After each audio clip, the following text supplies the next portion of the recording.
High বন্ধুরা, কেমন আছো? আমি ভালো আছি। তো আজকে হচ্ছে শনিবার, শনিবারে তো নিরামিষ খাই। তো বাজার আসলো, বাজার কি আসলো? সবজির মধ্যে সবার আগে হচ্ছে আলু।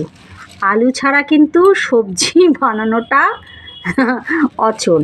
সব কিছুর মধ্যে দিয়ে কিন্তু আলুটা দিতেই হবে, তাই না?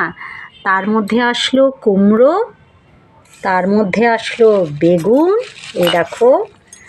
তার মধ্যে আসলো মূলো, দেখো মূলো রয়েছে। এবার ফুলকপি, দেখো কত বড় ঠাসা ফুলকপি, একদম ঠাসা ফুলকপি। শীতের বাজার দেখে যেন লোভ সামলানো যায় না, মানে সবটাই কিনি। ফুলকপি কেনা হলো, বেগুন কেনা হলো, কুমড়ো কেনা হলো, আর হচ্ছে মূলো কেনা হলো। মূলোটাও দেখো। তারপরে হচ্ছে এই হচ্ছে মিটুলি পেলাম, কচি কচি একদম মিটুলি পেলাম, মিটুলিটা নিয়ে নিলাম। মিটুলি, তার সঙ্গে আছে ধনে পাতা।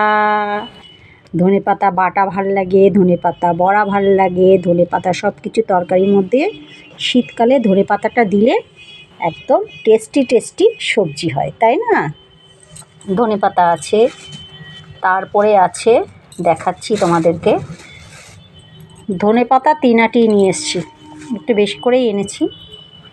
তারপরে আছে এই গাজর কিনেছি, গাজরের হালুয়া করব।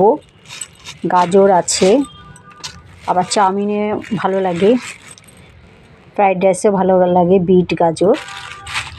স্যুপ করা যাবে, মেয়ে বলল যে গাজর বিট আনতে, তো আনলাম। তার সঙ্গে রয়েছে শিম তো নিরামিষ সবজিতে শিম দেওয়া যেতেই পারে, মাছে দেওয়া যেতে পারে, প্লাস শিম পাতুরিটাও ভালো লাগে। সর্ষে পোস্ত দিয়ে যদি শিম পাতুরি টমেটো দিয়ে, কাঁচা টমেটো দিয়ে মেখে তার উপরে যদি নামানোর সময় ধনেপাতা ছিটিয়ে দেওয়া যায়, দারুণ লাগে। তো আজকের আমার সবজি বাজার কেমন লাগলো তোমরা সবাই কমেন্টে জানিও। টাটা।